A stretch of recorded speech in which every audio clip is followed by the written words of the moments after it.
દુઃખના સુખ જોડે લગાવો અને એ દુઃખનું કારણ બની કાઢી નાખો. તમારા જ ગમતા સ્વજનો, વ્યક્તિઓ, સંબંધીઓ જે અતિ પ્રિય હોય એ જ્યારે દુઃખના કારણ થઈ જાય તો આપણે સંબંધ તોડી નાખીએ. કારણ કે તમને વ્યક્તિ જોડે લગાવ નહોતો, તમને એનાથી મળતા આનંદ જોડે લગાવ હતો. અને જે દિવસે આનંદ મળતો બંધ થયો એ જ દિવસે વસ્તુ અને વ્યક્તિમાંથી રસ ઉડી ગયો, એનાથી દૂર ભાગી જાય. દરેક વ્યક્તિને લગાવ આનંદ સાથે છે. હવે ગવર્મેન્ટ એમ જાહેરાત કરી દે કે હવે નોટ નહીં ચાલે, હવે કાંકરા ચાલશે, પતરા ચાલશે. મોદીજી 8 વાગે રાતના આવે ને એકદમથી એમ કે હવે નોટ બંધ અને પથરા ચાલશે, તો આપણે પથરા ભેગા કરીએ. આપણને તો જેનાથી સુખ આવે એમાં લગાવ છે, નોટ જોડે થોડી લગાવ છે. સુખ જોડે લગાવ છે, આનંદ જોડે લગાવ છે. અને જ્યારે એટલે જ બે વસ્તુ જુદા છે. ઘણા લોકો એમ કે મહેનતથી મળે, ભાગ્યથી મળે કે ભગવાનની કૃપાથી મળે. એમાં સાચું શું? બધાના જુદા જુદા લોજિક હોય છે. ઘણા પરિશ્રમવાદીઓ, પુરુષાર્થવાદી હોય એટલે એમ કે બધું મહેનતથી, બધું પુરુષાર્થથી મળે છે. કોઈ ભાગ્યવાદી હોય કે બધું નસીબથી મળે. નસીબથી કહ્યું ને કે સમયથી પહેલા ને ભાગ્યથી વધારે કોઈને ન મળે. સમયથી પહેલા કોઈને ન મળે, ભાગ્યવાદી હોય. અને વૈષ્ણવ તો કૃપાવાદી હોય. બે વસ્તુ જુદી છે. બુદ્ધિ અને મહેનતથી કાર લાવી શકો, પણ કારથી સુખ તો ઈશ્વર કૃપાથી જ મળે. તમે ઘર બનાવી શકો મહેનત અને બુદ્ધિથી, પણ જો બે વસ્તુ જુદી છે. એક ઘરનું સુખ અને એક ઘરથી સુખ. એક સંબંધીનું સુખ અને સંબંધીથી સુખ. એક પૈસાનું સુખ અને બીજું છે પૈસાથી સુખ. આ બંને જુદી વસ્તુ છે. ઘણા લોકોને પૈસાનું સુખ છે, પૈસાથી સુખ નથી. ઘણા લોકોને ઘરનું સુખ છે પણ ઘરથી સુખ નથી. ઘણાને કારનું સુખ છે પણ કારથી સુખ નથી. ગમતું કાર આવી ગઈ પણ એને જયારે જોઈતી હોય ત્યારે બધા લઈને બહાર જ ગયા. એને જયારે જવું હોય ત્યારે ડ્રાઈવર આવે જ નહીં. ઘણાને કારનું સુખ હોય છે, કારથી નથી હોતું. બંને જુદી વસ્તુ છે. તમે બુદ્ધિ અને પુરુષાર્થ કરી વસ્તુ લાવી શકો, વ્યક્તિ જોડે ભેગા કરી શકો, પણ પુણ્ય ઓછા પડે ને તો એ વસ્તુ મળેલા વ્યક્તિઓ સુખના કારણ નથી થઈ શકતા. આપણને ગમતી વસ્તુ ન મળે તો આપણને એમ લાગ્યું કે આટલા પૈસા ઓછા પડ્યા એનો વિચાર આવે. ક્યારે એવો વિચાર આવ્યો આટલા પુણ્યો મારા ઓછા પડ્યા? જો આટલા પુણ્યો અધિક હોત, કારણ કે સુખ પુણ્યથી આવે છે. મહેનતથી પૈસો આવી શકે પણ સુખ પુણ્યથી આવે છે. મહેનતથી, બુદ્ધિથી ઘર બાંધી શકો પણ ઘરમાં સુખ તો પુણ્યથી આવે છે. અને સર્વોચ્ચ પુણ્ય એટલે શ્રીમદ ભાગવત. એ પુણ્યનો સોર્સ એટલે એક વસ્તુ યાદ રાખજો, માણસ મદદ કરી શકે, સુખી ન કરી શકે. તમે કોઈને હેલ્પ કરી શકો પણ તમારી મદદથી કોઈ સુખી થશે એની ગેરંટી ના આપી શકો. સુખ તો ઈશ્વર કૃપાથી આવે છે. એટલે કૃષ્ણ કોણ છે? આપણે બધા આ જીવનભર જેને શોધીએ છીએ ને એનું જ નામ કૃષ્ણ છે. અને એ કૃષ્ણની કથા, અને એ જ્યારે આનંદ મનુષ્ય દેહ ધારણ કરીને અવતાર ધારણ કરે છે અને પોતાના ભક્તો પર કૃપા કરવા માટે ભૂતલ પર આવે છે, અનેક પ્રકારની લીલાઓ કરી આપણને આનંદનું દાન કરે છે. એ કૃષ્ણના ચરિત્રને આપણે જોવાનું છે, જેનું વર્ણન શ્રીમદ ભાગવતના 10મ સ્કંદમાં કરવામાં આવ્યું. એ કૃષ્ણ ચરિત્રની ગાથા આપણે ગાવાની છે. કૃષ્ણનું ચરિત્ર, કેરેક્ટર. ચરિત્ર કોને કહેવાય? વિચાર, ભાવના અને વ્યવહાર, આ ત્રણેય દ્વારા મનુષ્યનું ચરિત્ર બનતું હોય છે. તમે શું વિચારો છો, તમારી હૃદયની ફિલિંગ શું છે, ભાવનાઓ શું છે, અને તમારો વ્યવહાર કેવો છે, એના પરથી એક ચરિત્રનું નિર્માણ થાય છે. તો એ કૃષ્ણ ચરિત્રની ગાથા 10મ સ્કંદને કેન્દ્રમાં રાખીને આપણે જોવાના છે. આ બહુ અદ્ભુત ગાથા છે. કૃષ્ણને સમજવા એ જીવનનો એક ઉજાણ, કારણ કે ભગવાન પોતે કહે છે કે જે મને અને મારી લીલાને જાણી જાય છે ને એને જન્મ મરણના ચક્કરમાં પડવું નથી પડતું. ગીતાજીમાં ભગવાનના પોતાના વચન છે.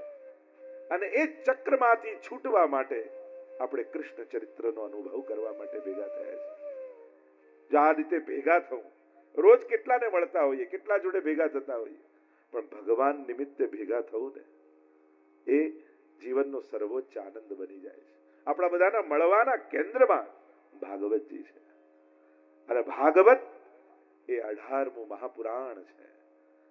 સર્વોચ્ચ ફળ કહ્યું છે, પરમ પવિત્ર શાસ્ત્ર કહ્યું છે.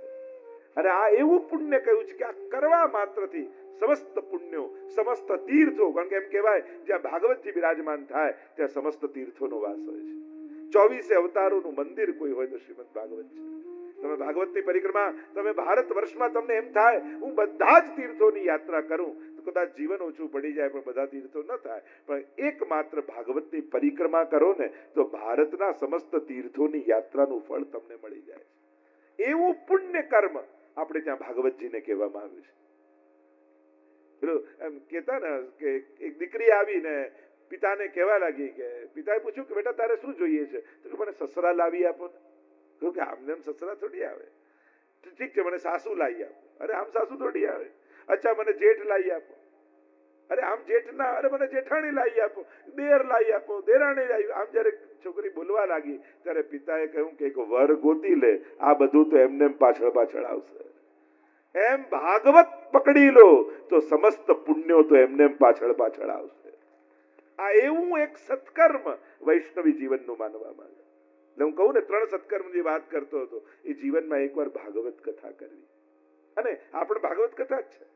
ભાગવત કથા એટલે હું બેસીને 7 દિવસ કરું એ જ નહીં. જ્યાં જ્યાં ભગવત ગુણગાન છે, ભાગવત છે. જીવનમાં એકવાર ગૌદાન કરું. જો આપણે ગોપાલ પ્રભુની કેવી સુંદર ગાયોની ગૌશાળા છે.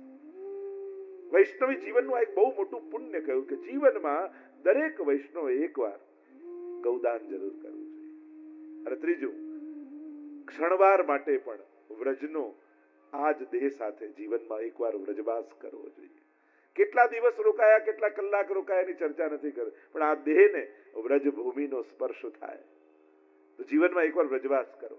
આ 3 સત્કર્મો દરેક વૈષ્ણવ જીવનમાં એકવાર ચોક્કસ કરવા જોઈએ. એના વગર વૈષ્ણવી જીવન અધૂરું માનવામાં આવે છે કે આ સત્કર્મો તો થવા જ જોઈએ. શ્રીમદ ભાગવત એ પ્રશ્નથી કૃષ્ણ સુધીની યાત્રા છે. પ્રશ્નથી શરૂઆત થાય, મોહથી મોહન સુધીની યાત્રા છે, શંકાથી સમાધાન સુધીની યાત્રા છે. અનેક શંકાઓ આપણા મનમાં છે. એ ભગવાન સંબંધી હોય કે આ દુનિયા ભગવાને બનાવી, ભગવાન જો બધું બનાવે તો કોઈ સુખી કેમ, કોઈ દુખી કેમ, ને કોઈને આમ કેમ, આવો ભેદભાવ કેમ?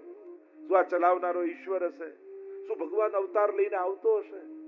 કોઈ એમ કહે છે કે કણકણમાં ઈશ્વર છે, કોઈ એમ કહે છે કે તમારી અંદર ઈશ્વર છે, કોઈ એમ કહે છે કે તમે જેની સેવા કરો એ ઈશ્વર છે. તો આમાં સાચું શું?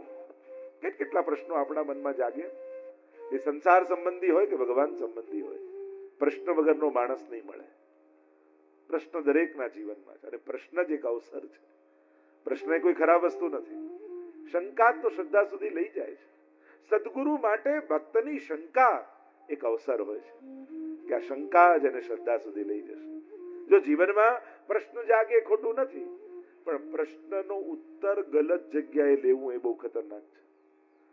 શંકા જાગે સારું છે, પણ સમાધાન જો ખોટા વ્યક્તિ પાસે લેવા જશો ને તો તમારી શંકા વધારે દ્રઢ કરી નાખશે. ઓથેન્ટિક પર્સન પાસેથી પૂછો, ઓથેન્ટિક ગ્રંથ વાંચો. આપણા હિન્દુ સમાજની તકલીફ જ એ છે, જેટલું ક્રિશ્ચન ભાઈઓને બાઇબલ વિશે ખબર છે, જેટલું મુસ્લિમ ભાઈઓને કુરાન વિશે ખબર છે, એટલું આપણું હિન્દુ ભાઈઓને ગીતા કે ભાગવત વિશે ખબર નથી હોતી. અને ખબર નથી હોતી એટલે અંધશ્રદ્ધાઓ પેદા થાય. કારણ કે આપણા ધર્મનું જ્ઞાન ક્યાંથી આવે? કોઈ પાડોશીને પૂછીએ, કોઈ ઇન્ટરનેટમાં એક પેજ વાંચીએ, કોઈ મેગેઝિનનો, કોઈ છાપાનો લેખ વાંચીએ, અને આ રીતે જે ખીચડી ભેગી થાય છે અને પછી જે કન્ફ્યુઝન પેદા થાય આપણને, આ તો બહુ અઘરું. અઘરું નથી, તારી જાણવાની પદ્ધતિ ખોટી છે. તે તારી શંકા ગલત જગ્યાએ પૂછી. હવે વિચાર કરો, અર્જુનને મોહ જાગ્યો અને એને કૃષ્ણને પૂછવાની જગ્યાએ ધૃતરાષ્ટ્રને પૂછ્યું હોત તો યુદ્ધ લડું કે નહીં, કેવી ગીતા મળત? એ તો કૃષ્ણ બાજુમાં હતા તો સમાધાન મળ્યું. જે ધૃતરાષ્ટ્રને પૂછ્યું હોત તો કે આવું લડાતું હશે ભાઈઓ જોડે, ચાલ ચાલ ઘરે બેઠા બેઠા માળા ફેરવીએ, યુદ્ધ લડાય? એ લડવા દે? એ જીતવા દે? અને કદાચ અર્જુન ન લડ્યો હોત તો એને શાંતિ મળે? ક્યારેય નહીં. એ તો ક્ષત્રિય છે, સિપાહી છે. લડવું એના સ્વભાવમાં છે. જીતવું એની પ્રકૃતિમાં છે, ભાગવું એની પ્રકૃતિ નથી. અને પ્રકૃતિથી વિરુદ્ધ કામ કરવા જાવ તો શાંતિ ન મળે. ઘણી વાર ઘણા બહુ જ એક્ટિવ હોય અને બધાને જોઈને એના મિત્ર રિટાયર્ડ થાય તો કે લાવ હું રિટાયર્ડ થઈ જાઉં, અને પછી જે ટેન્શન થાય ને, દરેક લોકોને ફ્રી થઈને શાંતિ થોડી મળે છે. એ તો નેચર એવો હોવો જોઈએ. ઓફિસેથી કામ છોડે તો ઘરમાં કટકટ ચાલુ થાય, અહીંયા ચોખ્ખું નથી, આમ કપડા પડ્યા છે, પેલું પડ્યું. પેલા બેન કે તમે ઓફિસે જાઓ તો શાંતિ. એને તો કામ જ એની પ્રકૃતિ, એના નેચરમાં છે, એને કામમાં જ શાંતિ મળે છે. એટલે કોઈ એમ કે કામ છોડવાથી શાંતિ મળે, એમાં હું નથી માનતો. તમારી પ્રકૃતિમાં છે નિવૃત્ત થવું, અને જો નથી તો પ્રવૃત્તિમાં જ તમને શાંતિ મળશે. તેવા કામ કરો કે સમાજ કલ્યાણના હોય, લોકોના હિતના હોય, પ્રભુની ભક્તિના હોય, જે સમાજમાં પુણ્ય અને સત્કર્મ અને સદવિચારોને વહાવે, એવા કાર્યમાં જોડાઈ જાઓ. શાંતિ દરેક માટે જુદી છે. ઘણી વાર ફોરેન જઈએ ને એટલે અમેરિકા 6 મહિના થઈ ગયા હોય બાને, અને અમે મળીએ એટલે વિચારે એવા હરખાઈ જાય, આંખમાં ચમક આવી જાય. પૂછીએ કેમ બા શાંતિ છે ને? જે અહીંયા તો ભયંકર શાંતિ, કોઈ દેખાતું જ નથી. એટલે શાંતિ એ ભયંકર હોય.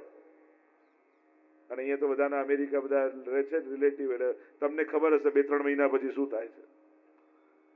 આપણે કે આ તો સ્મશાન શાંતિ છે, આપણે કે આ તો યુદ્ધ પહેલાની શાંતિ છે. શાંતિ કેટલા પ્રકારની હોય છે. આપણને કેવી શાંતિ જોઈએ? જેમાં કૃષ્ણ મળે એવી શાંતિ જોઈએ. જે ગીતાજીમાં ભગવાન કહે છે ને, તમેવ શરણમ ગચ્છ સર્વભાવેન ભારત તત્પ્રસાદાત પરામ શાંતિ. એવી શાંતિ જોઈએ જેમાં પરમ આનંદનો અનુભવ હોય.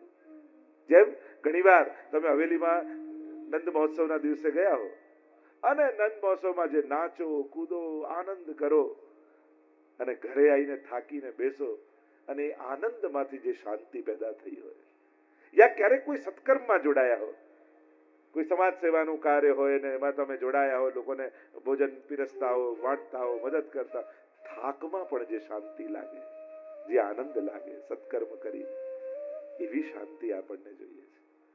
તો શાંતિ એ એકાંતમાં મળે એ નથી, જે કાર્યની તૃપ્તિમાં મળે એ શાંતિ છે. આપણે ઘણીવાર એકાંતને શાંતિ માની લઈએ. હિલ સ્ટેશન પછી અહીંયા જેમ કેવી શાંતિ, શાંતિ નથી, એકાંત છે. હમણાં અઠવાડિયામાં તકલીફ પેદા થઈ જશે. આ તો પ્લેસ ચેન્જ થયું, જગ્યા બદલાઈ એટલે આપણે શાંતિ જેવું લાગ્યું. શાંતિ જગ્યામાં નથી હોતી, શાંતિ સ્વભાવમાં હોય છે, પ્રકૃતિમાં હોય છે. અને જે પોતાના સ્વભાવમાં રહેલી શાંતિનો અનુભવ કરે ને, એને સંસાર ક્યારે વિચલિત નથી કરી શકતો. અને જે સુવિધાઓ ગોતીને શાંતિ ગોતવાની કોશિશ કરે, એની શાંતિ બહુ ટકતી નથી હોતી. જીવનમાં સુખ વ્યવસ્થાઓથી ન ગોતો, સ્વભાવથી ગોતો, સમજણથી ગોતો. અને જેને સમજણથી સુખી થતા શીખી લીધું છે ને, એને સંસારની વિપરીતતા વિચલિત નથી કરી શકતી. અને જેને સંસારને, વસ્તુઓને, વ્યક્તિઓને અનુકૂળ કરીને સુખી થવાની કોશિશ કરી, એ કોઈના સુખ ટક્યા નથી. સંસાર તો ચલિત છે, આજે જેવો છે કાલે. હવે તમે અત્યારે જે કલાક બેઠા ને જે વિચારવાળા રહ્યા, 2 કલાક પછી આવા જ રહેશો એની ગેરંટી તમને ખરી? અહીંયાથી બહાર નીકળ્યા પછી અહીંયા છીએ એવા જ વિચારવાળા આપણે રહીશું. ક્યાંક દર્શન કરતા કોઈ ધક્કો માર્યો તોય પિત્તો જતો રહે માણસ. આ તો બહાર નીકળતા જ કેવા છું કોને ખબર. કાંઈ ભરોસો આપણને આપણી જાત પર પણ કરો. સમજણ. એક કન્યા પરણીને આવી એટલે પત્નીએ કહ્યું એના પતિને કે તમે મને સુખી કરશો? પતિએ કહ્યું, જો તું કહીશ એવી કાર લાવી આપીશ, તું કહીશ એવું ઘર બાંધી આપીશ, તું કહીશ એવા દાગીના લાવી આપીશ, પણ સુખી થતા જો તું ન શીખી તો તારા સિવાય તને બીજું કોઈ સુખી કરે એમ નથી. આ તો તારે જ શીખવું પડશે સુખી થતા. જે મળ્યું છે એમાં કઈ રીતે સુખી થઈને જીવવું, એ સમજણ સત્સંગ આપણને આપે છે, કૃષ્ણની ભક્તિ આપણને આપે છે, પ્રભુના દિવ્ય ચરિત્રો આપણને આપે છે. તો આ કૃષ્ણ ચરિત્રની ગાથા જીવનનો એક એવો મહામંત્ર આપણને આપશે કે જ્યારે કૃષ્ણ તમારો થઈ જશે, કૃષ્ણ મારો છે, હું કૃષ્ણનો છું, આ મહામંત્ર જ્યારે જીવનનો મંત્ર બની જશે, ત્યારે કોઈ પણ સંજોગો, કોઈ પણ પરિસ્થિતિ તમને દુખી નહીં કરી શકે. જ્યારે તમે, આપણે તો બ્રહ્મ સંબંધ લેતા આત્મા તુલસી દલ લઈને બોલીએ છીએ ને, હે કૃષ્ણ હું તારો છું, હે કૃષ્ણ હું તારો છું. મંત્ર એ કેવલ શબ્દો નથી, એ જીવનની સૌથી મોટી સૂઝનું નામ છે. હું કૃષ્ણનો છું. આજે કોઈને પૂછીએ કે તમે કોના, હૃદય પર હાથ મૂકીને કહો. કોઈ કે હું ધંધાનો, કોઈ કે હું ઘરનો, કોઈ કે હું પૈસાનો, કોઈ કે હું આનો. ભક્ત એમ કહે છે કે હું કૃષ્ણનો છું. સંસારના કાર્યો કરતા કરતા પણ એક અવેરનેસ જીવનમાં છે, હું કૃષ્ણનો છું. કૃષ્ણ જેનો થઈ જાય ને, જો ને વસુદેવજીના માથે કૃષ્ણ આવ્યા, અને જ્યાં માથે આવ્યા બધી બેડીઓ ખુલી ગઈ, રસ્તાઓ મળી ગયા, અને કારાગૃહમાંથી, કેદમાંથી નંદાલય પહોંચી ગયા. આપણે બધા કર્મોની કારાગૃહમાં ફસાયેલા છીએ, કર્મોની કેદમાં આપણે બધાએ બંધાયેલા છીએ. છૂટવાનો એક જ ઉપાય, માથે કૃષ્ણ આવી જશે ને તો બધેથી બેડીઓ ખુલી જશે, અને કારાગૃહનું અંધારું એ નંદ મહોત્સવનો આનંદમાં બદલાઈ જશે. જયારે નંદ બાબાના ઘરે, એટલે જ પુષ્ટિ માર્ગમાં શબ્દ શું છે, તમારા માથે કયું સ્વરૂપ બિરાજે છે? આપણે કહીએ ને પિતૃચરણના માથે ગોપાલ પ્રભુ બિરાજે છે. પુષ્ટિ માર્ગમાં શબ્દ, અમે તમારા ઘરે ઠાકોરજી ક્યારે પધરાવતા જ નથી, અમે તમારા માથે ઠાકોરજી પધરાવીએ છીએ. એટલે જ પૂછવાનો પ્રકાર આપણે ત્યાં એ છે, તમારા માથે કયું સ્વરૂપ? કારણ કે જેના માથે કૃષ્ણ આવે ને એને કોઈ દુનિયામાં રોકી શકતું નથી. વસુદેવજી એનું પ્રમાણ છે. કેવા બંધનો કંસના, કૃષ્ણ માથે આવ્યો તો બધેથી રસ્તા નીકળ્યા. દુનિયાનો માણસ અફસોસ કરશે, મદદ કરશે, સાથે ચાલશે, ભાગ્ય નહીં બદલી શકે. કૃષ્ણ તમારું ભાગ્ય બદલવાનું સામર્થ્ય રાખે છે. જ્યારે સામર્થ્યો અને સમજણ ટૂંકી પડી જાય ને ત્યારે કૃપા કામ કરી જતી હોય છે. કરેલી સેવા આગળ આવી જતી. આપણે ઘણી વાર કહીએ ને કે મેં તો એવું કાંઈ નતું કર્યું, ખબર નહીં વડીલોની ભક્તિ આગળ આવી ગઈ, મારા કરેલા પુણ્યો આગળ આવી ગયા. અને ઘણી વાર એવું થાય, જ્યારે તમને એમ લાગે કે મારા સમજણ અને સામર્થ્ય અને આવડત કરતા ભગવાને મને વધારે આપ્યું છે, ત્યારે સમજી લેજો ક્યાંક વડીલોએ ફેરવેલી માળા કામ લાગી ગઈ છે. એમણે લીધેલું ભગવત નામ મારા ભાગ્યને બદલવાનું સામર્થ્ય રાખે છે. અને આ બધા વડીલોના જ આશીર્વાદ છે. પરીક્ષિત મહારાજ પોતે કહેશે કે આ મારા કોઈ, પરીક્ષિત મહારાજે કહ્યું એવું પુણ્ય કર્યું કે ભાગવત મળે, સુખદેવજી મળે. પુણ્ય ક્યાં, પાપ કરીને આવેલા. ભાગવતની કથા ખ્યાલ છે ને તમને, કે ઋષિના ગળામાં મરેલો સર્પ લપટાવી દીધો, શ્રાપ મળ્યો કે તે તો મારેલો સર્પ નાખ્યો મારા પિતાના ગળામાં, હું શ્રાપ આપું છું, આથી 7મા દિવસે જીવતો તક્ષક આવીને તને દંશ દેશે. પાપ જ કર્યું હતું ને, શ્રાપ જ મળ્યો હતો ને, પણ શ્રાપિતને પણ સમર્પિત બનાવી દે એવી કોઈ કથા હોય તો આ ભાગવતની કથા છે.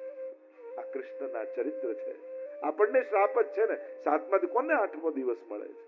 બધાએ સોમથી રવિમાં જ જવાનું છે, 8મો દિવસ કોઈની પાસે નથી. પણ હા, કર્મોના શ્રાપ લઈને આવ્યા છે, પણ સમર્પણ દ્વારા કૃપાનો પ્રસાદ પામીને જવાનું છે. આપણે મરીને નથી જવું, આપણે તો જીવીને જવું છે. ભાગવતે શીખવાડે, સાધારણ લોકો દુનિયામાંથી મરીને જાય અને ભક્તો તો જીવીને જાય.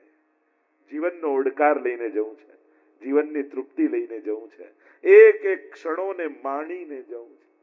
મળેલી ક્ષણો વેડફીને નથી જવું.